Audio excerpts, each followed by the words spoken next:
Yes, this is Social Science with Anand.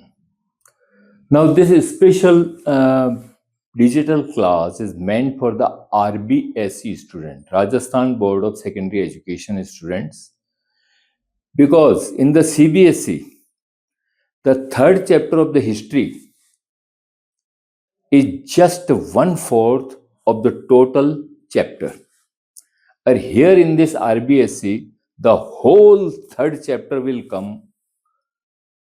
The global the name of that chapter is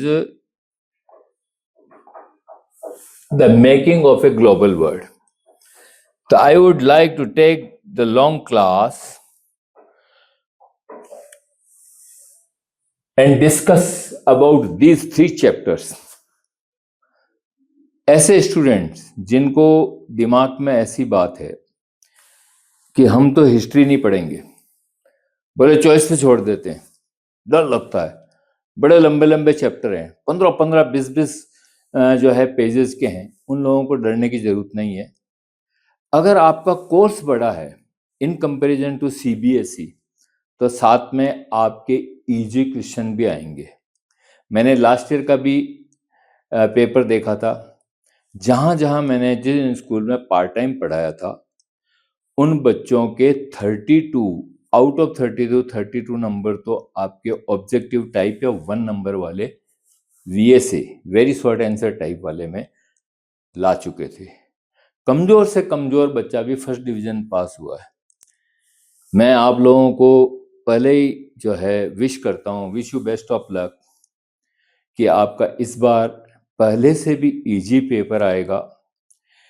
मैं इन 3 chapter को समझाने हुए आपको यह बताऊंगा कि इनमें से कौन सी इंपॉर्टेंट चीज करनी है, कौन से इंपॉर्टेंट पॉइंट आपको एकदम से दिमाग में रखने हैं और बिल्कुल सिंपल तरीके से दिमाग में सेट करने की मैं जो है अपनी तरफ से कोशिश करूंगा।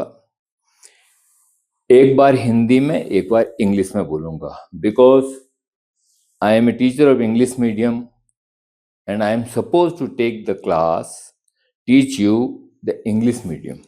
The rise of nationalism in Europe.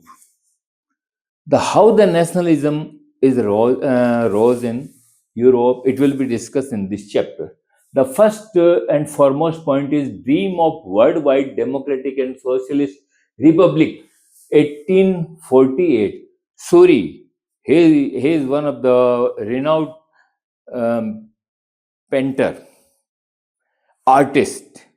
He made very big painting, and his aim was notion come in his mind. This is his aspiration.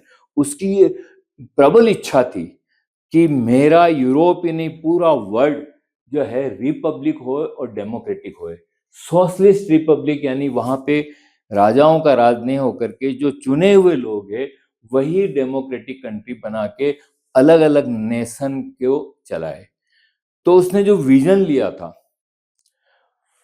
आसमान पे तो किनको क्रिस्ट और दूसरे इनके जो एलिगेरी थे, फ्रांस के एलिगेरी थे, आपका यूएसए के एलिगेरी थे, जिनकी मूर्तियां बनी हुई है, उन लोगों को आशीर्वाद देते हुए, और नीचे एक लंबी ट्रेन के सब जितने भी यूरोपियन और अलग अलग कंट्री के रिप्रेजेंटेटिव थे, अपने अपने फ्लैग लेकर के वो लंबी सी ट्रेन बना के चल रहे थे।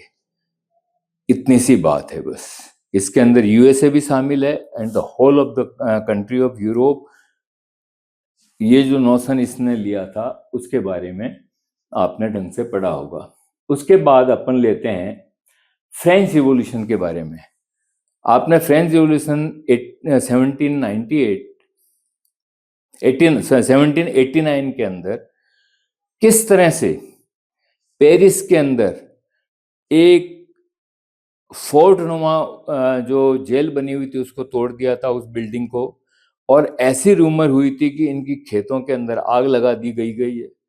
तो उसके बाद में फ्रेंच रिवॉल्यूशन हुआ, नेशनल असेंबली की गवर्नमेंट बन गई, और किस तरह से टैक्स बढ़ाने के लिए कहाँ इकट्ठे हुए थे, और उन्होंने जो है उस स्थान को क्या कर दिया था, बाइकआउट कर दिया था।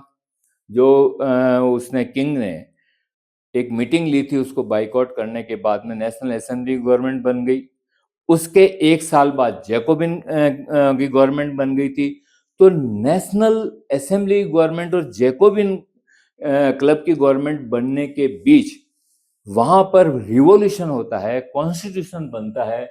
इसी को अपन फ्रेंच रिवॉल्यूशन कहा जाता है।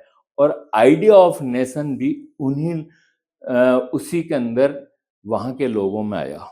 पूरा वर्ल्ड देख रहा था, और इस दुनिया के अंदर कॉन्स्टिट्यूशन भी कोई चीज होती है, डेमोक्रेटिक कंट्री भी कोई होता है। सबसे पहले जो शुरुआत हुई थी वह कहाँ पे हुई थी, आपका फ्रांस के अंदर।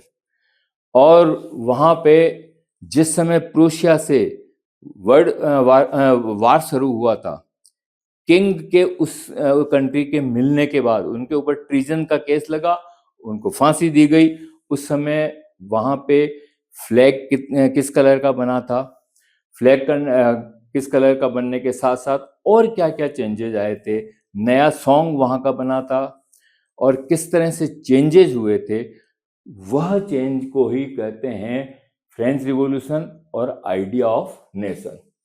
उसके बाद आइए आप, when Napoleon win over the directory government. 3 government हुई थी, देखो लोगों को शायद 2 ही मालूम है, नेशनल असेंबली, जैकोबिन क्लब, और तीसरी हुई थी directory. When these 3 government failed and that the directory government become weak, Napoleon Bonaparte जो है क्या था मिलिट्री के अंदर, उसने आके रूल कर दिया किसके ऊपर, फ्रांस के ऊपर। विन ओवर द फ्रांस, और फ्रांस ही नहीं, फ्रांस के बाद में कुछ जर्मन का एरिया, कुछ इटली का एरिया, एक बहुत बड़ा साम्राज्य स्थापित कर लिया था। व्हेन ही एस्टेब्लिश, और सबसे पॉजिटिव बात क्या हुई थी कि जिस समय वहां पे वह रूल करना शुरू किया था, तो सबसे पहले उसने राइट टू प्रॉपर्टी लाए थी, और जितने भी वहां के सिटीजन्स थे उनको राइट टू प्रॉपर्टी दी, एक फंडामेंटल राइट होता है। और इस तरह से रूल किया था, तो वो किंग, लेकिन किंग की तरह रूल नहीं करके एक डेमोक्रेटिक कंट्री की तरह रूल किया। एक 39 स्टेट का उसने एक ग्रुप बनाया, जिसका काफी हिस्सा जर्मन के अंदर है, थोड़ा जर्मन का काफी हिस्सा था। बहुत सारे मर्चेंट्स जो है ढंग से ट्रेडिंग नहीं कर पा रहे थे, वो कह रहे थे कि एक के बाद दूसरे टोल के अंदर हमको काफी टोल टैक्स देना पड़ता है। उस टोल टैक्स को हटा दिया गया था। और दूसरी पॉजिटिव बात इसकी जो है कैरेक्टरिस्टिक ऑफ नेपोलियन की क्या है कि इसने क्या शुरू किया था, uniformity in weight and measurement. जो 100 ग्राम, 200 ग्राम, 250 ग्राम, 500 ग्राम, 1000 ग्राम, 1 लीटर, 500 ml, ये सब यूनिफॉर्मिटी की शुरुआत भी किसने की थी, नेपोलियन ने। देन लिबरल नेशनलिज्म, अपने राज करने का इस तरह से तरीका था कि मर्चेंट्स की ये प्रॉब्लम हटाने के बाद में वो बहुत खुशी खुशी रहने लगे। और क्या प्रॉब्लम आई थी, पहली प्रॉब्लम तो ये हो गई थी, उनको टोल टैक्स देना पड़ता था जगह जगह, और कई बार ये ऐसी हालत हो जाती थी, दो farmer who want to go for the trading of their harvest, अपने खेतों के अंदर होने वाली प्रोड्यूस को जब दूसरी जगह जाके बेचना पड़ता था, 50 to 60% अगर टैक्स देना पड़े तो बेचारा क्यों जाएगा। तो that problem when they were facing, they requested the Napoleon, and Napoleon removed their problem. How he removed their problem? दूसरी प्रॉब्लम और क्या थी कि मेजरमेंट भी अलग अलग था। कहीं पे 1 मीटर था 50.6, कहीं पे था 60, कहीं पे 100 सेंटीमीटर, बहुत कम जगह था। तो उसकी यूनिफॉर्मिटी किसने की थी, इसने। तो उस 39 स्टेट ऐसी बनी थी कि वहां की जब खुशहाली थी, all merchants and all citizens were happy. उसके बाद जो कंजर्वेटिव लोगों का वापिस से हुकूमत आई, when they regain the power in the 1815, जिस समय इसको दो तीन कंट्री ने मिलके, जर्मन, इंग्लैंड, ब्रिटेन, इसने मिलकर के इसको जब हराने के बाद में वापस जो पुराने लोग थे कंजर्वेटिव, उन लोगों ने वापस सत्ता संभाल ली। ये है 1815 की बात। 1815 में क्या हो गया, कंजर्वेटिव लोग जो थे उन्होंने वापस रिगेन देयर पावर, और इसको कहते हैं ट्रीटी ऑफ वीना। ये किसने की थी, मेटरनिक ने। मेटरनिक कहाँ था, ऑस्ट्रिया का चांसलर था। तो when he lost the battle in 1851, the Treaty of the Vienna started, and it was hosted by the Chancellor of the Austria, Metternich. Metternich ने कहने के बाद जितनी कंट्री इन्वॉल्व थी जीत में, रशिया, ब्रिटेन और ये जर्मन, इन लोगों ने मिलकर के, और फ्रांस को तो उसकी टेरिटरी कम कर दी गई और बाकी अपनी टेरिटरी बढ़ा के बोबोन और जोसी डायनेस्टी जितनी भी थी उन्होंने वापस सत्ता संभाल दी।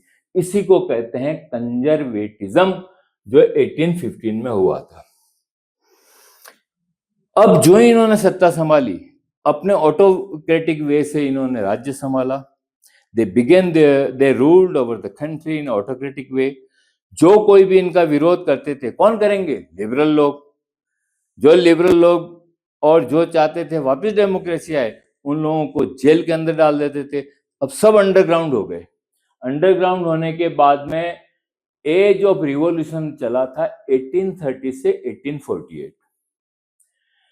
1830 से 1848 रिवॉल्यूशन कौन करेगा, लिबरल करेगा। भाई सत्ता हमारी वापस आनी चाहिए। तो सबसे पहला काम क्या हुआ था कि फ्रांस के अंदर 1815 के अंदर जो बोबोन फैमिली को डायनेस्टी वापस से रूल हुई थी, वो हटके लुइस फिलिप हो गया था वहां का हेड 1830 के अंदर।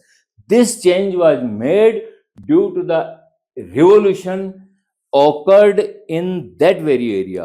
तो मेटरनिक ने ये आता है इस तरह का कोटेशन कि who says and why says कि when the France sneezes, जिस समय फ्रांस को छींक चलती है, the cold spread over the Europe, पूरे यूरोप के अंदर स्प्रेड हो जाता है कोल्ड। तो क्या घटना हुई कि जो 1815 के अंदर मेटरनिक के प्रयास से अलग अलग राजाओं को जो राज सत्ता सौंपी गई थी, अब कौन वापस से आ गए, एक लुइस फिलिप्स हेड बन गया 1830 के अंदर।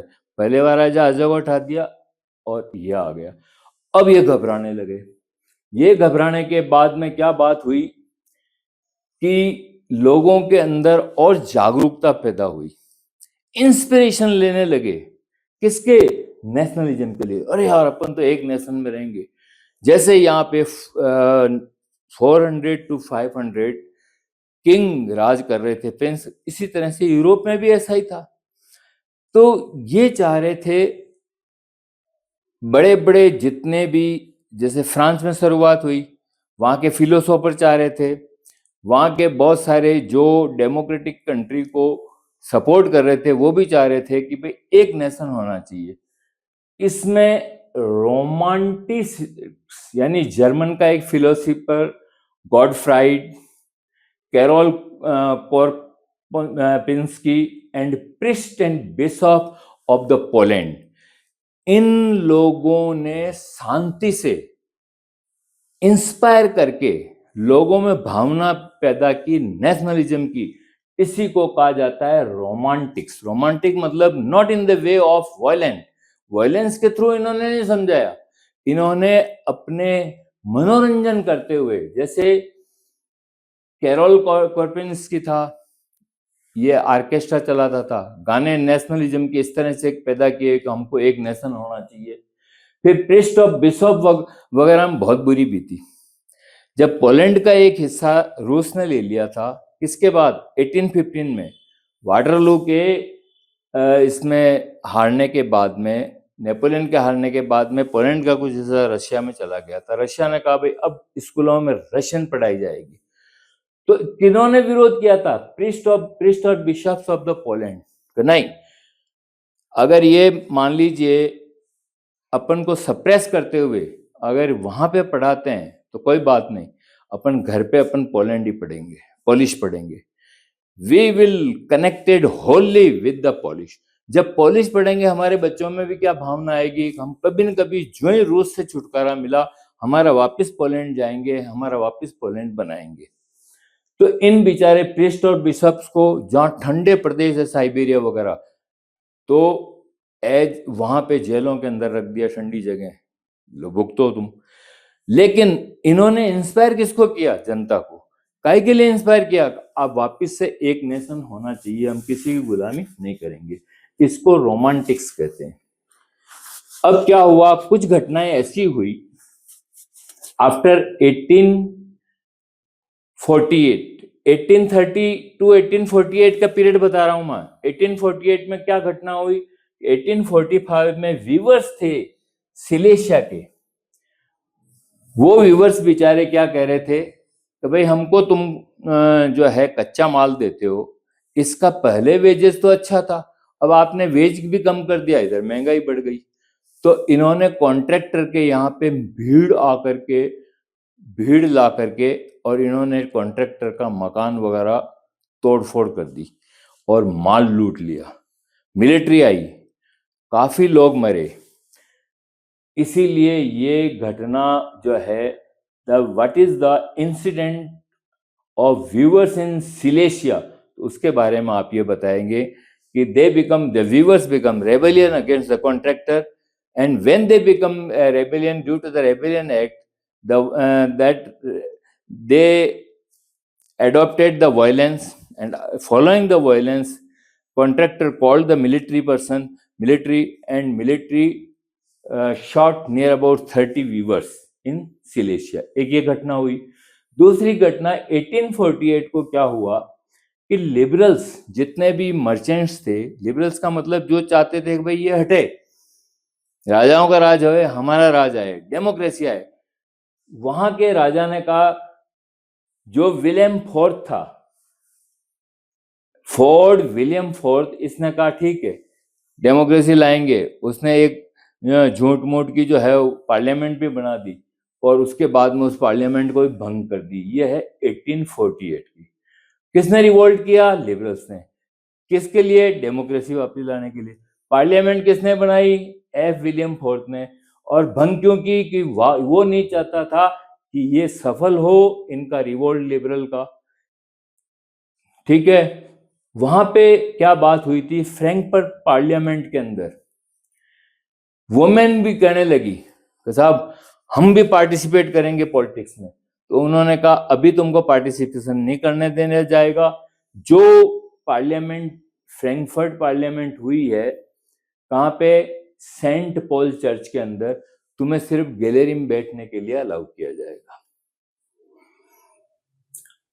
अब यहाँ पे 8th, 9th एंड 10th तीन आपके ये रह गए हैं पॉइंट इसमें चर्चा करने के। Then after we will discuss the second chapter, the nationalism in India. क्या रह गई? एक तो जर्मन और इटली कैसे बने, किसके प्रयासों से? Who played the important role? In the 1871, Bismarck played the important role, and when he unified the German, by appointing the Prussian king, and he supported the Prussian king William I, he claimed the unified German। जिसने claim किया मैं ही इसका राजा हूँगा, और इसका support किसने किया? Bismarck. तो Bismarck played the important role in unification of the German। Italy के अंदर 3 जनों का रोल है, मैजिनी, केवर, गैरिबाल्डी। अब इटली का क्या कहानी है कि इटली जो है किस तरह का बना हुआ है? एक इमली का जो इस तरह से दाने होते हैं, उस तरह का लंबा सा ये बना हुआ है क्या आपका इटली। इसमें नॉर्थ हिस्से के अंदर भी राजाओं का राज था, साउथ हिस्से के अंदर स्पेन के साउथ हिस्से के अंदर स्पेन के राजा का राज था। साउथ में किसका था? स्पेन के राजा का। और यहां पे मिडल ऑफ द इटली में किसका? पोप का राज था। सिर्फ इटली का एक हिस्सा सार्डिया पेडेमोंट पे एक किंग था, वही इटली का था। बाकी हेम्सबर्ग यानी जर्मन से आकर के वहां की डायनेस्टी नॉर्थ इटली पे राज कर रही थी, और साउथ पे कौन कर रहे थे? स्पेन की डायनेस्टी आकर के राज कर रही थी। तो साउथ के स्पेन वाले जो फैमिली थी डायनेस्टी वाली, उसको भगाने का रोल किया था गैरिबाल्डी ने। और इसने सार्डिया पेडेमोंट किंग को कह दिया कि ये आपका हिस्सा हो गया साउथ वाला। और नॉर्थ से लेके साउथ, मिडिल को छोड़ करके नॉर्थ से साउथ तक अब किसका राज हो गया? गैरिबाल्डी के कारण वहां पर भी यूनिफाइड इटली का एक किंग हो गया था। और किन किन का? 3 जनों का रोल था, मेजिनी का, केवोर का, गैरिबाल्डी। गैरिबाल्डी का बता दिया क्या रोल था? He fought with the dynasty king of the south Italy, which was acquired by the Spain dynasty king. Cavour, he was a chief minister. He was a very learned man. He also played the important role in unified the Italy. Mazzini कौन था? एक धार्मिक leader था। उसकी भी ये इच्छा थी कि पूरा इटली एक यूनिफाइड हो जाए। और ये इतना समझदार व्यक्ति था कि इसको समझाने के लिए एक डॉक्टर को भेजा था कि भाई ये रिवोल्ट कर रहा है, इसको एग्जाइल्ड यानी अपने देश से निकाला भी दे दिया था। लेकिन जहां पर जाता एक यंग जो है यंग इटली का या यंग यूरोप का एक संगठन बनाया, धार्मिक उपदेश देता था। और गैरिबाल्डी भी इसका शिष्य था। ये इतना मेजिनी, इतना धार्मिक अच्छा लीडर हुआ करता था। तो these 3 person played the important role in unifying the Italy. अब लास्ट में एक डिस्कशन करने वाली बात क्या रह गई आपकी? इंग्लैंड की। यहां की यूनिक हिस्ट्री क्यों है? लड़ाइयां हुई फ्रांस के अंदर, बेचारे किंग को जो है फांसी दी गई, ट्रीजन का उसके ऊपर ट्रायल चली। जर्मन के अंदर भी खून खराबा हुआ, और आपका जो है वीना के अंदर ट्रीटी ऑफ वीना से पहले वहां का भी खून खराबा हुआ। और ग्रीस, इसको भी आजाद करने के लिए लड़ाई हुई थी, जिसमें वेस्ट यूरोप ने उसका साथ दिया था। और साथ में एक इंग्लैंड का ब्राइन करके जो है एक पोएट था, वह युद्ध के मैदान तक गया था और बीमार होने के कारण वहीं पे खत्म हो गया। तो ग्रीस भी इंडिपेंडेंट हो गया। इंग्लैंड की यूनिक हिस्ट्री इसलिए है कि इंग्लैंड में 3 इथनिक ग्रुप है, एक तो स्कॉटलैंड, एक इरिश और एक खुद इंग्लैंड। वहां पे डोमिनेट हमेशा इंग्लिश वाले करते थे। Who dominate? इंग्लिश। और स्कॉटलैंड की कहानी ये थी कि वहां भी कैथोलिक थे और इरिश के अंदर भी कैथोलिक थे। अब इन कैथोलिक को डोमिनेट कौन कर रहे थे? इंग्लिश के Protestant. As and when this the subject, the citizens of the Scotland and the Irish when suppress these Catholic, कौन सपोर्ट में कूद जाता? इंग्लिश। प्रोटेस्टेंट तो बेचारे कम थे, इंग्लिश बीच में आ गया उनको बचाने के लिए, और कैथोलिक की दादागिरी खत्म, डोमिनेंसी खत्म कर दी थी। जब इंग्लिश वाले डोमिनेंट हो गए थे और वर्ल्ड वाइड इनका राज हो गया था, क्योंकि सबसे ज्यादा कॉलोनी इन्होंने ही बसाई थी। इंपेरियलिज्म, पूरे वर्ल्ड के अंदर सबसे ज्यादा राज किसका था? इंग्लिश का था। तो वहां भी डोमिनेंट थे तो यहाँ भी डोमिनेंट थे। इसके कारण कभी भी खून खराबा नहीं हुआ। विदाउट वायलेंस जो है इंग्लैंड रहा। और इंग्लैंड ग्रेट ब्रिटेन कब बना था? 1707 को। और कैसे बना था 1707 को? कि स्कॉटलैंड के अंदर एक वोट किया था जिसको नोटो वोट कहते हैं। भाई क्या चाहते हैं आप इंग्लिश में मिलना चाहते हैं?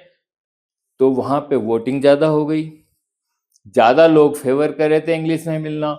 यूं great Britain was established in the year 1707 when Parliament passed the bill following the voting held in Scotland. ये आपका कंप्लीट हो जाता है rise of nationalism in Europe. जो इंपॉर्टेंट चीज है, जो आपके 17 तारीख को 17 को एक एक नंबर से आओ, चाहे ऐसे टू आओ, चाहे ऐसे वाले क्वेश्चन आओ। ऐसे वाले इसमें क्वेश्चन कहाँ बनते हैं?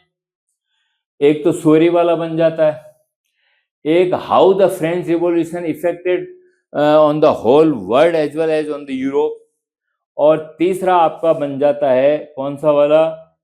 1830 टू 1848 में क्या क्या डेवलपमेंट हुए थे, ये ट्रीटी ऑफ वीना, और किस तरह से मेटरनिक होस्ट बना था, और इनकी टेरिटरी जो है, क्षेत्र जो जो जीते थे, जीतने में अपना रोल किए थे, उनको किस तरह से बांटा गया था, और वापस से कंजर्वेटिज्म कैसे आया और वो कैसे राज वापस संभाला, यह भी आपका ऐसे टू के अंदर आ सकता है। फिर आपका जो है ग्रीस वाला भी आ सकता है। ग्रीस का क्या हुआ कि ग्रीस को किस तरह से जो है, पोएट ब्रायन का क्या रोल था, और ग्रीक इंडिपेंडेंट 1832 में हुआ था। कौन सी ट्रीटी के कारण हुआ?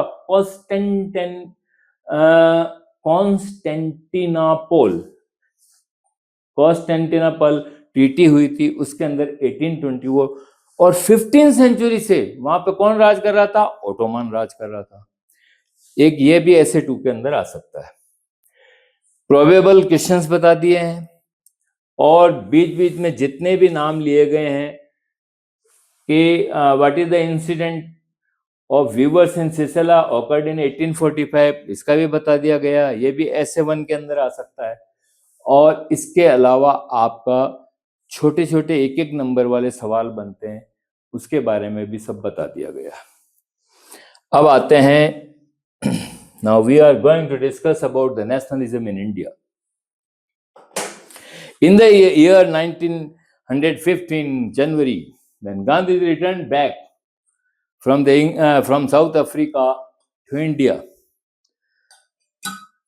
he toured the whole India, and the three incidents occurred in which through Satyagraha, Gandhi played the important role. That was the reason he became the protagonist leader. And without violence, how he win over the Britishers, and how he played the important role in nationalism in India, as well as the freedom in India.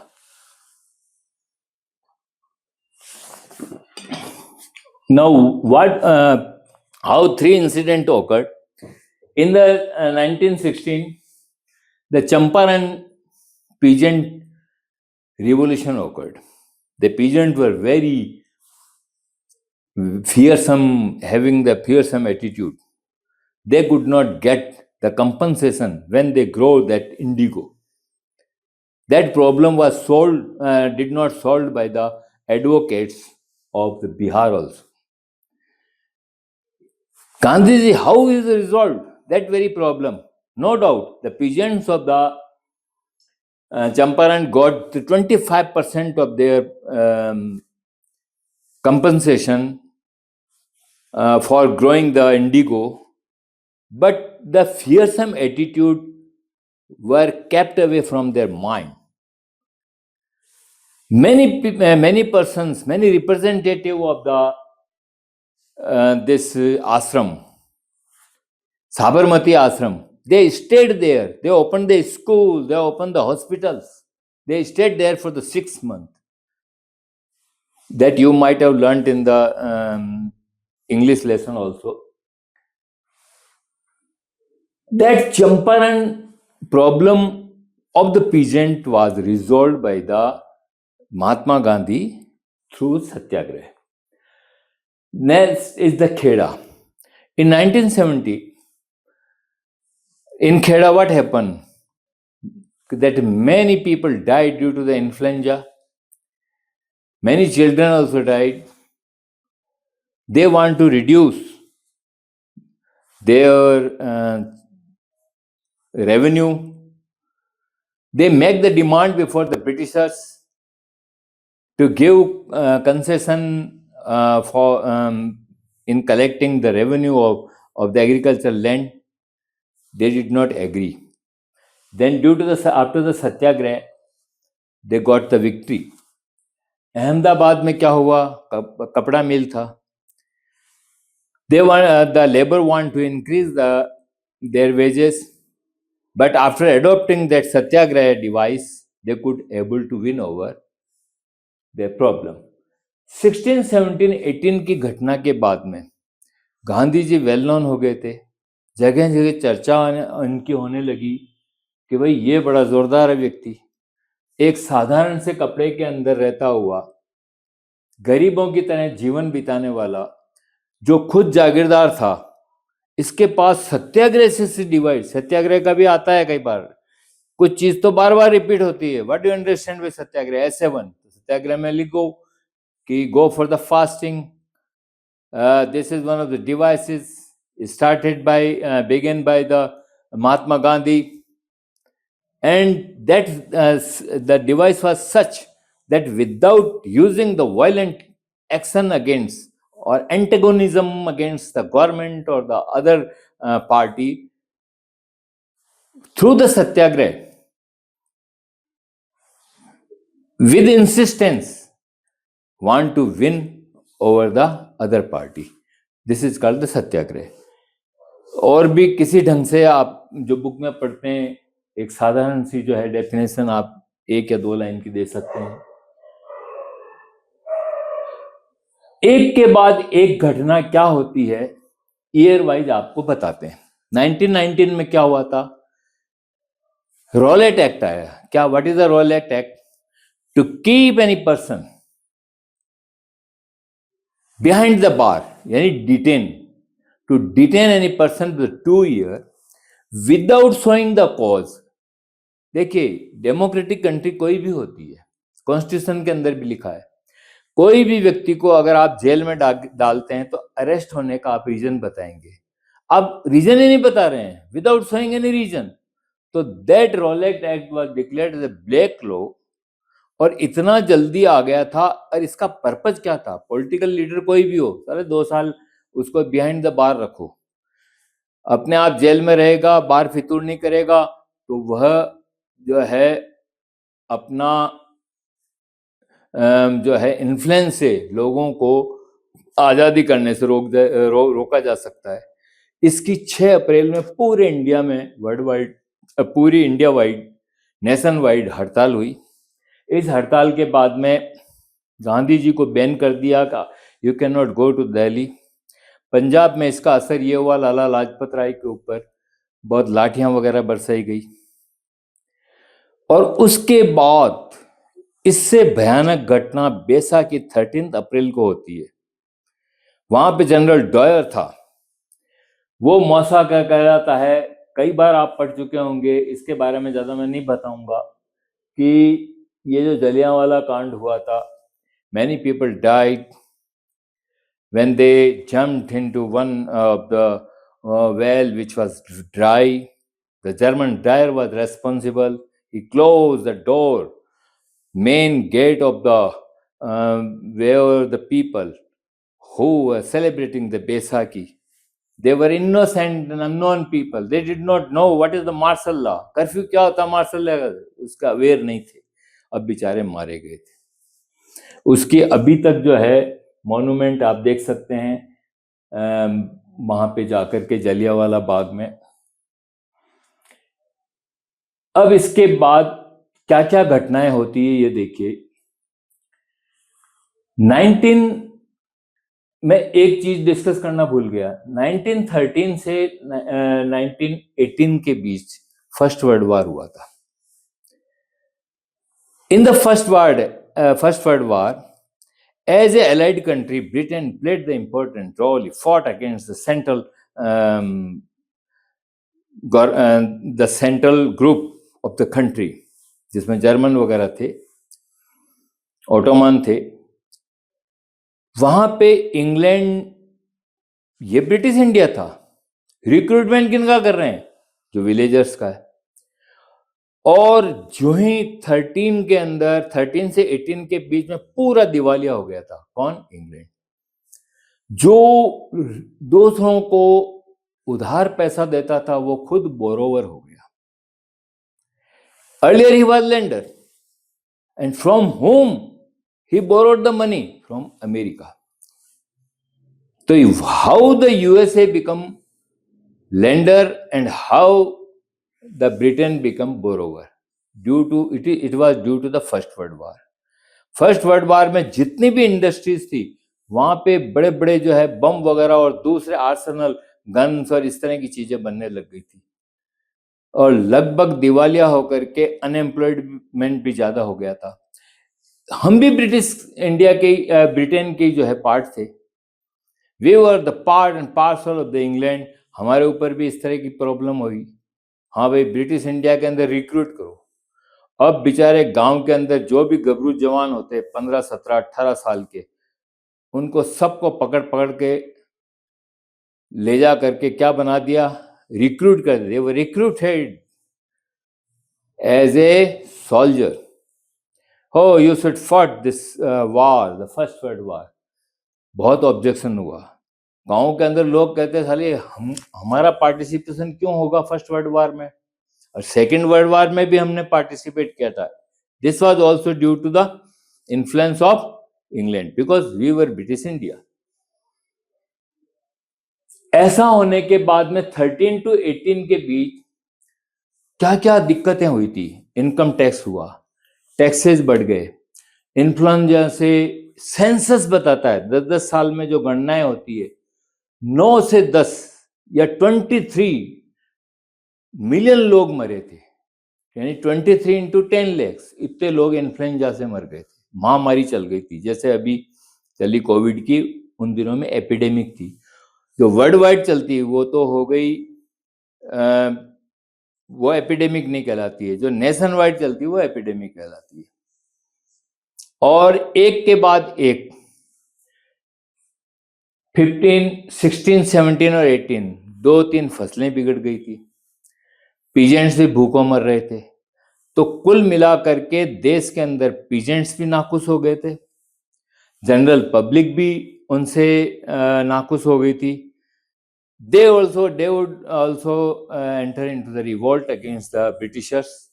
और तीसरी बात कि जो conservative लोग थे, जो Orthodox लोग थे, जिनके ऊपर सती प्रथा और ये बोले तुम मंदिर में जाए क्या पूजते हो पत्थरों को, और गुरुकुल वगैरह बंद कर दिए थे, तो ऑर्थोडॉक्स लोग भी नाराज हो गए थे।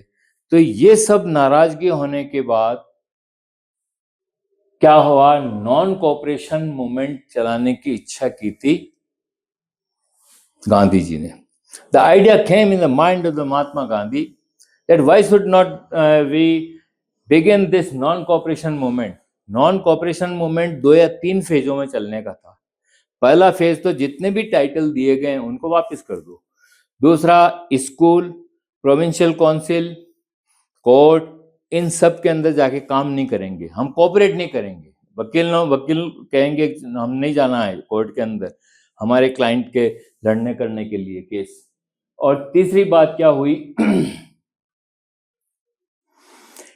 इसके बाद नॉन कोऑपरेशन करने के बाद में ये जो रेवेन्यू वगैरह देने का काम है वो भी बोले मत दो तुम, ये डिले कर दो इनमें। This is called non cooperation. 2 जगह चला। तीसरा पर्पज क्या था कि जो विदेश से कपड़ा आता है, फॉरेन गुड्स आता है, उसको काम में लो। लिक्वर मतलब शराब और कपड़ा, 2 ही चीज आती थी। दोनों चीज काम इतनी ज्यादा वहां से एक्सपोर्ट, इंपोर्ट जो होता था कहाँ से, मैनचेस्टर से, इतना कम हो गया था जिसकी हद नहीं, 30 to 40% हो गया था। ये सब टाउन के अंदर चला था। अब यहाँ पे एक चीज बहुत इंपॉर्टेंट डिस्कस करने जा रहा हूं, how the non cooperation was started. When it was discussed in the September in the Congress session of Calcutta, but there was a tussle among the Congress person that this non-cooperation cannot be started in the month of the October, November, because in November the provincial council election were held, उन दिनों में हुआ था। At last, in the December session at Nagpur में दिसंबर session सब agree हुए, consensus हो गया, सब आपस में तय हो गया कि हम इसको जो है नॉन कोऑपरेशन मूवमेंट को चलाएंगे। तो जनवरी 1921 के अंदर आपका नॉन कोऑपरेशन मूवमेंट चला था। किस ढंग से चलना था बता चुका हूं मैं। अब टाउन्स में क्या इफेक्ट पड़ा, विलेज में क्या इफेक्ट पड़ा, we are going to discuss about these two. एक बड़ा क्वेश्चन बनता है, why the non-cooperation movement was failed in town and it was also failed in the village। Town में फेल होने का कारण क्या था कि कपड़ा जो मैनचेस्टर से आता था एकदम से उसको होली जलाने लग गए, लोग बाग पहनना छोड़ दिया। अब यहाँ वाले वीवर्स को तो बिना काम का कर दिया था। They could not manage to weave such quantity of the cloth, वो इतना वीव नहीं कर सकते थे। आखिर बेचारों को वो कैसा, हम तो थक गए। दूसरी बात, वो इतना मोटा और बेकार कपड़ा जो वीव यहाँ रफ बनता है और वो शानदार मैनचेस्टर से मिल का बना हुआ आता, उसकी तुलना के अंदर बरसात के दिनों में सूखने में भी टाइम लगे। तो ये एक एबोर्टिव अटेम्प्ट था। स्कूल का कोई अल्टरनेटिव नहीं हो सकता था। When the school were totally closed, the student as well as teachers, they did not go to the school. Teacher did not go to school to teach. The student did not go to school to learn. उसकी कोई वैकल्पिक व्यवस्था नहीं हो सकती। The alternative arrangement could not be made. उसके कारण, और इन सब कारणों से जो है वकील भी कब तक कोर्ट नहीं जाएंगे, बेचारे भूखे नहीं मर जाएंगे। Due to livelihood was the problem for them, जीविकोपार्जन की उनकी प्रॉब्लम थी। तो जितने भी वापस से रिगेन हो गए, तो यह अटेम्प्ट जो है नॉन कोऑपरेशन आपका फेल हो गया था टाउन के अंदर। लेकिन non cooperation, rebellion in the country, यानी गांव के अंदर रेबेलियन का मतलब विद्रोही कैसे हो गया था। 3 जगह गांव हुआ था, अवध के अंदर, आंध्र प्रदेश में और आसाम। अवध में क्या घटना हुई, बाबा रामचंद्र थे, वो लीड कर रहे थे। नेहरू जी भी गए, देखो भाई वायलेंस मत कर देना।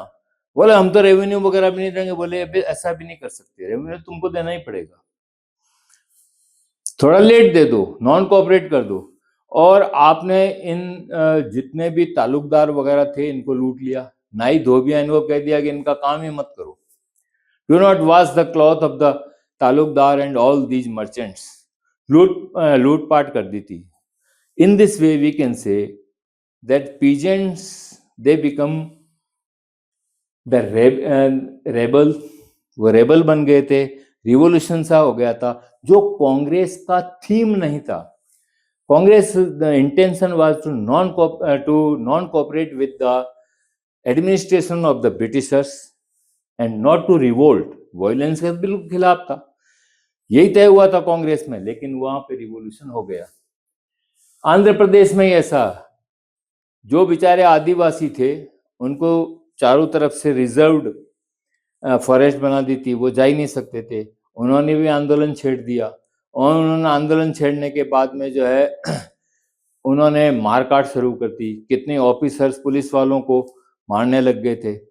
अल्लूरी राजू करके वहां का था, उसको, उसके ऊपर केस चला और ये वो बेचारा जो है गांधी जी का चेला था, वो चाह रहा था हमारे गांव के अंदर ये जितने भी आदिवासी लोग हैं, they should not use the liquor, they should wear the टोपी, गांधी जी वाली टोपी पहने, ऐसा करके उसका बड़ा इन्फ्लुएंस।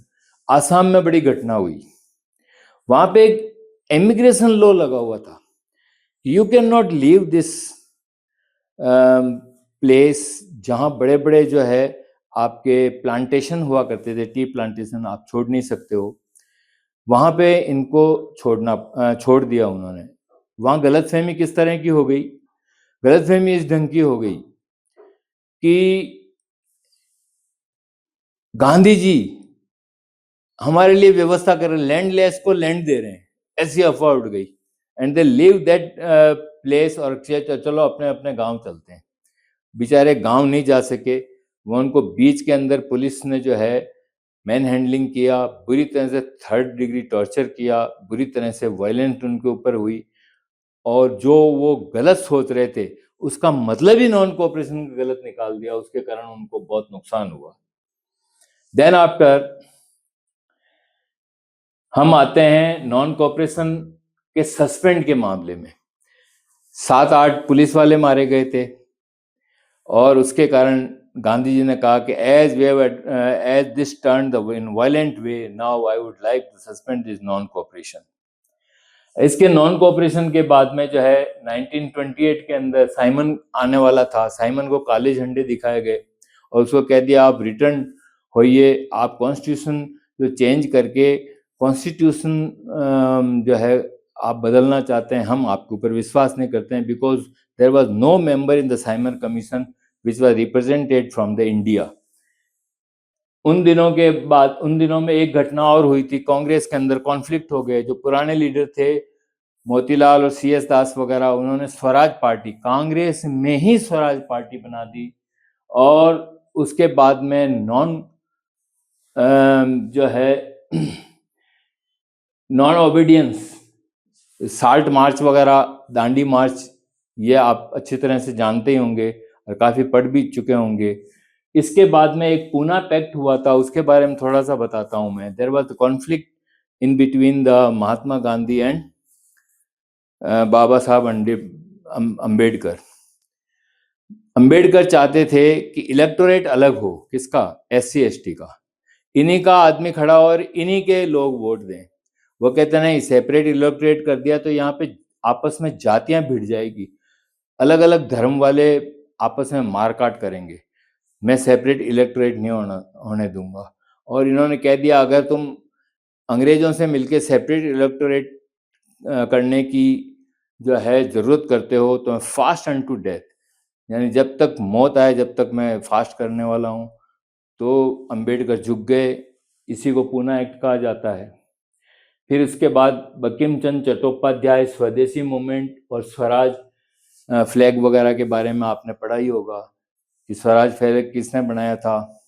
स्वदेशी मूवमेंट हुआ था, स्वदेशी फ्लैग जो बनाया उसके अंदर हिंदू मुस्लिम एकता के लिए 8 यहाँ पे वो थे, तो 8 तो वो चित्र बने हुए थे किसके? कमल के, और एक क्रेसेंट मून का था, वो ये बताता है हिंदू मुस्लिम एकता का, वो इन्होंने फ्लैग बनाया था। स्वराज फ्लैग महात्मा गांधी ने बनाया था। और किस तरह से अंत में के अंदर सब मिलकर के बंगाल के अंदर स्वदेशी मूवमेंट के साथ साथ फोक जो सॉन्ग्स वगैरह के द्वारा और दूसरे इस तरह के सॉन्ग के द्वारा, बंकिम चंद्र चट्टोपाध्याय का भी इन्होंने भी जो है अभी 150 इयर्स पूरे हुए उनके, कौन सा गाना वगैरह बनाया था उन्होंने, वंदे मातरम का। और अवनींद्रनाथ टैगोर जो रविंद्रनाथ टैगोर के भाई थे, उन्होंने भारत माता के 2 बार चित्र बनाए। पहले वाले के किस तरह से चित्र है, दूसरे वाले किस, इससे छोटे छोटे क्वेश्चन एक नंबर के आ सकते हैं, इनको भी आप पढ़ लेना। In this way, we have completed this nationalism in India. Now, as I promised, that I will complete the 3 chapters. It will be our marathon video, and you will get the opportunity to learn this whole chapter, the making of a global world. In the CBSE, only 3 points would be discussed. Up to 3 points, there is syllabus in the CBSE, it is mentioned, but whole of the chapter is in the course of RBSE. ये important इसलिए भी है कि global world यानी जो globalisation अभी है, पूरी दुनिया मिलकर के एक फैमिली की तरह हो गई है आज इंटरनेट के हिसाब से, या MNC वगैरह मल्टीनेशनल कंपनीज एक जगह से दूसरी जगह जाकर के अपना कार्य कर रही। इसी तरह से उन दिनों में भी 6 to 7 सेंचुरी 13 सेंचुरी के अंदर कोडियां उस समय जो होती थी, जो आपकी सीप वगैरह मिलते हैं इसमें समुद्र में, उनको करेंसी लेकर के ट्रेडिंग होता था। इंडिया वाले दूसरी जगह जाते थे, दूसरे कंट्रीज वाले यहाँ पे आते थे। इनका ये ऐसा रीजन नहीं होता कि हम लूट खसोट करने जाएं, एक्सप्लोर करने जाएं या आपस में लड़ने जाएं। प्रोपेगेट करते थे अपने धर्म वगैरह को। तो प्री मॉडर्न वर्ल्ड के अंदर भी एक कंट्री से दूसरे कंट्री सी रूट से या जमीन के रूट से, सिल्क रूट वगैरह से जाते थे। अब आपस में एक होने के क्या क्या सबूत मिलते हैं? फूड ट्रेवल्स, जो बेचारे अरब के कितने ही जो है ट्रेवलर्स वहां पे यूरोप में गए थे। सिसिली एक छोटा सा टापू है जहां पे पास्ता वगैरह और वहां के इटालियन फूड होते थे, उनको लेके दूसरी जगह प्रचार वगैरह किया।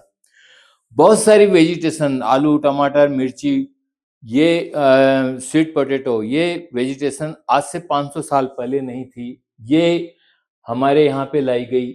इसके बाद में एक पॉइंट जो आता है कॉन्क्वेस्ट, डिजीज एंड ट्रेड, ये बड़ा इंपॉर्टेंट पॉइंट है कि जब स्पेन के लोग अमेरिका के अंदर गए थे सबसे पहले, तो वहां जाकर के उन्होंने ऐसा जान रखा था कि मैक्सिको और अमेरिका के अंदर जो है बहुत गोल्ड और चांदी वगैरह मिलेगी, चलो एक्सप्लोर करते हैं। और दूसरे मिनरल्स भी वहां बहुत प्रचुर मात्रा में थे।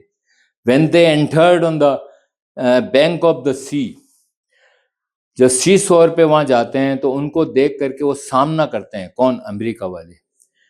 वहां के नेटिव जो सामना करते हैं, तो वहां पे क्या हुआ कि ये तो हर्ड कम्युनिटी हो गई थी। मैं वर्ड ले रहा हूं, हर्ड कम्युनिटी किसे कहते हैं? कि इनको स्मॉल पॉक्स हुआ था, होकर के खत्म भी हो गया था, तो इनके ऊपर तो इफेक्ट नहीं हुआ। अब किसको हो गया? उनको। तो मिराकल यानी जादू से, बिना अस्त्र से कौन जीत गए थे? जो लोग वहां गए थे अमेरिका में। कॉन्केस्ट यानी जीत कर ली थी, डिजीज बीमारी के कारण, एंड ट्रेड, और ट्रेडिंग शुरू कर दिया था। अब दूर भगे कौन? वो लोग बिना किसी हथियार वगैरह यूज लिए हुए ये जीत गए थे और ट्रेडिंग शुरू कर दी थी। ये एक कहानी खत्म होने के बाद आइए आप इंग्लैंड के अंदर 18 सेंचुरी की बात है, इंडस्ट्रियलाइजेशन हो गया। इंग्लैंड के अंदर बहुत जरूरत पड़ी किसकी? अनाज वगैरह की। वहां के अनाज इंपोर्ट होता था। पार्लियामेंट के अंदर तय हुआ, पब्लिक ने डिमांड करी, साहब हम फालतू थोड़ी बैठेंगे, हम विलेजर्स किस चीज के हैं, हम लोग वीट वगैरह ग्रो करेंगे। Why you are importing the wheat from other countries? ठीक है भाई करो। तो एक कॉर्न लॉ लगा दिया कि भाई इंपोर्ट ड्यूटी लगेगी। इंपोर्ट ड्यूटी अगर बाहर से बिल्कुल बंद कर दिया और यहीं किसानों का चलो, but they could not meet the situations, they could not cope with the situation. ज्यादा जरूरत थी, वो कम ग्रो किया, और दाम भी ज्यादा थे। तो इंडस्ट्रियलिस्ट ने और टाउन के अंदर रहने वाले लेबर क्लास वर्कमैन थे, उन्होंने हड़ताल कर दी, उन्होंने एजिटेशन कर दिया, कॉर्न लॉ हट गया। तो how the corn law come into existence? क्योंकि वहां के विलेजर्स वगैरह एग्रीकल्चरिस्ट गेहूं उगाना चाहते थे, बाहर का इंपोर्ट रोक दिया। This is called corn law. How it was scratch, इसको हटाया कैसे गया? Due to the agitations of the labor and the industrialists, as they could not cope with the situation, that corn law was scratched. दोनों हो गया discussion. उसके बाद आई है रोल ऑफ टेक्नोलॉजी। देखो रोल ऑफ टेक्नोलॉजी की बड़ी गजब की बात है। यूरोप के अंदर जिस समय डिमांड हुई थी मीट वगैरह की, तो पशु कहाँ से आते थे? अमेरिका से, ऑस्ट्रेलिया से, नीदरलैंड से। ये जितने भी जानवर वगैरह आते थे, कितने बीमार हो जाते, मर जाते, तो उनका मीट काम में नहीं आ सकता था। तो किसी ने दिमाग से सोचा यार हम हमारे जहाज ही ऐसा बना दें जो पूरा ठंडा हो। तो उन्होंने जो है कोल्ड स्टोरेज वाला जहाज बनाए, उसके अंदर मीट वहां से सप्लाई हुई। अब कोई दिक्कत नहीं थी। जो 10 टाइम्स 15 टाइम्स जानवर आते थे, वो रुक करके सिर्फ उनकी मीट वहीं स्लॉटर होकर के आती थी। उसके साथ दूसरे फूड वगैरह भी आते थे। As industry started in the 17th century in the England, Europe के अंदर इंडस्ट्रीज वगैरह ज्यादा होने से पैसा भी उनके पास था, and they could get available the good food, balance diet and all meat and all this different variety of the food due to role of technology। फिर उसके बाद बहुत सारी दूसरी कंट्रीज थे, उन्होंने भी कॉलोनी बसाई थी। कहाँ? अफ्रीका के अंदर। जाते तो धर्म प्रचार के लिए, साथ में एक्सप्लोर करते। जब वहां पे वो पहुंचे तो उन्होंने उनका सहयोग नहीं दिया। आइए हमारे साथ में आप काम कीजिए, यहाँ पे माइंस वगैरह में काम कीजिए। बोले no, we are not free to do the work with you as a workman. बोले हम तो यहाँ पे खुश हैं, हमारे जानवर, चौपाया जानवर उनके, और यहाँ इतनी ज़्यादा हमको दूसरी फैसिलिटी वगैरह है, नेचुरल वेजिटेशन इतना ज़्यादा हो जाता है कि हमारे को ज़रूरत नहीं काम करने की। तो एक घटना होती है 1880 के अंदर, रिंडर पेस्ट। उसके कारण 90% जो है कैटल वहाँ ख़त्म हो जाते हैं, और आखिरकार वहाँ के लोगों को, जो कॉलोनी जिन्होंने बसाई थी, कॉलोनियल रूल था, उनको लेबर बनना पड़ा था। एक इंडेंट्योर्ड लेबर की प्रॉब्लम हुई थी। यहां भी बड़ी दुर्गति हो रही थी। लैंडलेस और गरीब लोग थे। They had to lead the life with misery life in India. यहाँ पे एजेंट्स वगैरह आके इनको ले जाते थे। कैरिबियन आइलैंड और दूसरे फिजी वगैरह, सुरेमान वगैरह। अब गरीब आदमी क्या चाहेगा? उनको सपने दिखा दिए, जाओ खूब कमाई होगी वहां पे, और उनको पता नहीं 1.5-2 महीने तो वहां पहुंचने में लगेगा कैरिबियन आइलैंड में। गए, बड़ी दुर्गति हुई। और उनको 5 साल का एक बॉन्ड भराया जाता था, कम से कम 1 साल का। अब वापस से वॉयज, समुद्र यात्रा से वापस रिटर्न भी नहीं हो सकते थे। They had to lead the hard life. Hard life करने के बाद एकोमोडेट कैसे हुए कि वहां पे जुलूस वगैरह निकलते थे, बैंड बाजे वाले, वो काम क्रिएटिव शुरू कर दिए थे। Anyhow they started to live there happily. चलो भाई जैसे भी हो। और 1921 के अंदर ये आपके इंडेंट्योर्ड लेबर, यानी प्लांटेशन वहाँ जो थे, दूसरे खेत वगैरह थे, हार्ड लेबर, 10 से 12 घंटा काम करना कम तनख्वाह में, बॉन्ड वगैरह भरा करके वहाँ पे जो आता था, उस इंडेंट्योर्ड लेबर की प्रथा 1921 में एबोलिश खत्म हो गई थी। देन इंटर वार इकोनॉमी 1913 में जो है फर्स्ट वर्ल्ड वार शुरू हो गया। सेंट्रल पावर, एलाइड पावर, दोनों लड़ पड़े। एलाइड पावर में कौन था? ब्रिटेन, रूस, फ्रांस एंड बाद में यूएस आया था। ये बड़ा चालाक है, सबसे बाद में आता है। और उधर ओटोमन और दूसरे जर्मन वगैरह ये थे।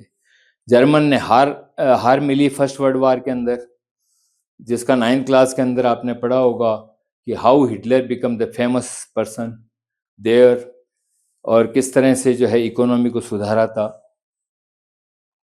इंटरवार इकोनॉमी में क्या होता है कि अभी अभी आपको मैंने पहले बताया, 10-15-20 मिनट के पहले क्या बताया था कि इंग्लैंड बिकम द बोरोवर।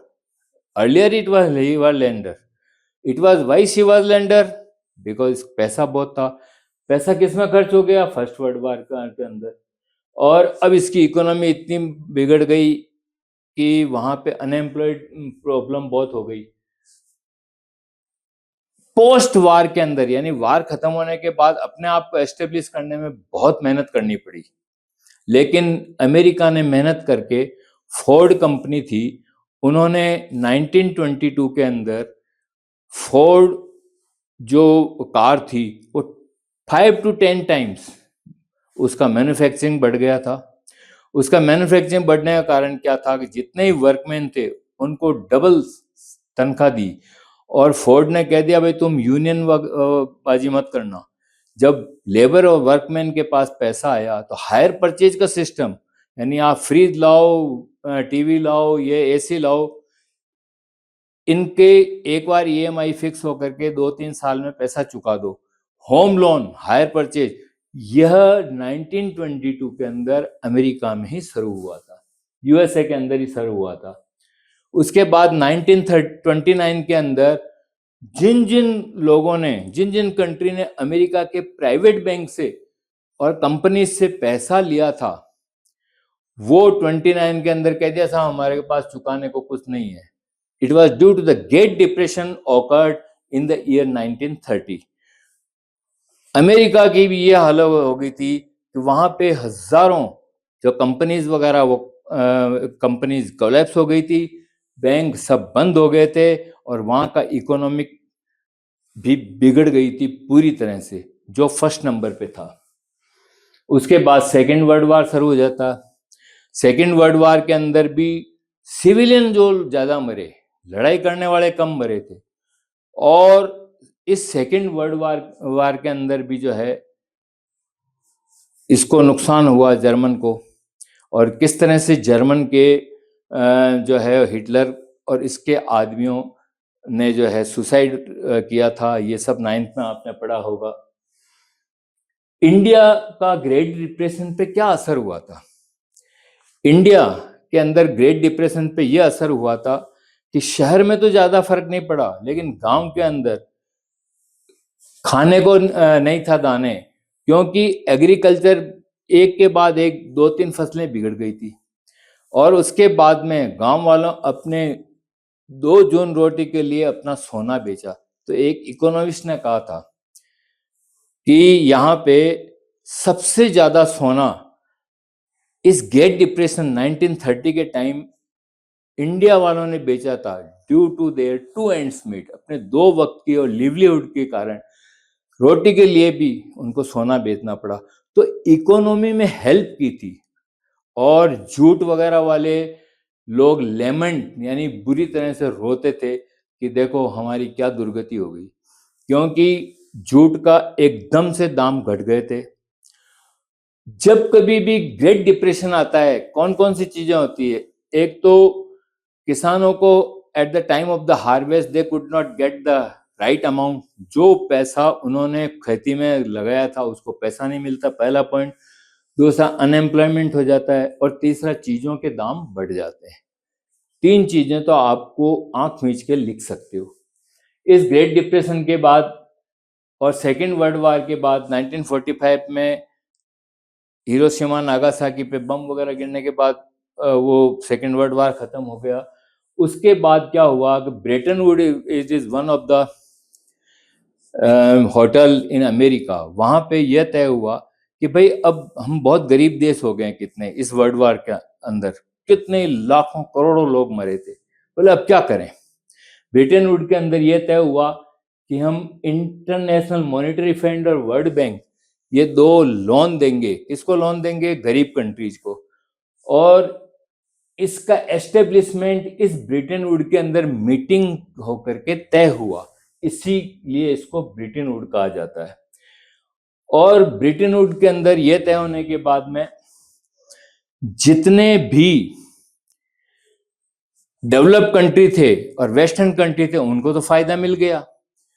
किससे? IMF से, वर्ल्ड बैंक से। अब जो डेवलपिंग कंट्री, पुअर कंट्री थी, उन लोगों ने अपना संगठन बनाया कि चलो अपन आपस में संगठन बनाते हैं और अपन जो कच्चा माल कोडियों के भाव लेते हैं नहीं देंगे। इन्होंने अपना संगठन G77 बना करके अपना अलग से अस्तित्व लिया। और जो फ्लोटिंग प्राइस पहले जो फिक्स थी सोने की, अब फ्लोटिंग प्राइस हो गई किसकी? अमेरिकन डॉलर के साथ। और ग्लोबलाइजेशन बढ़ गया। चाइना सबसे ज्यादा इकोनॉमी में आगे आ गया, क्योंकि वहां लेबर इतनी सस्ती थी कि एमएनसी मल्टीनेशनल कंपनी जितनी भी थी उन्होंने अपना एस्टेब्लिशमेंट वहाँ कर लिया, और वहाँ पर ही एस्टेब्लिशमेंट करके अपने जितने भी कंपनीज और फैक्ट्रीज है उन्होंने चाइना के अंदर जाके अपना दूसरा जो है काम शुरू कर दिया. In this way, they could get their material at a very cheap cost, in which the China and other poor countries, including India and etc., they help in globalization. And MNC multinational companies भी जो है बहुत ज़्यादा बनने लगी थी और अपना एक जगह एस्टेब्लिशमेंट होकर के दूसरी कंट्रीज के अंदर जाकर के और टेक्नोलॉजिकली वहाँ पे एस्टेब्लिशमेंट करके कंपनी वगैरह खोल दी थी. अपने यहाँ पर भी कौन कौन सी आई थी? फोर्ड कंपनी आई थी उस, और दूसरी मल्टीनेशनल कंपनी आकर के उन्होंने भी अपना एस्टेब्लिशमेंट किया था. This is called the globalization. In this way, we have completed these 3 chapters, the making of the global world also. Thank you.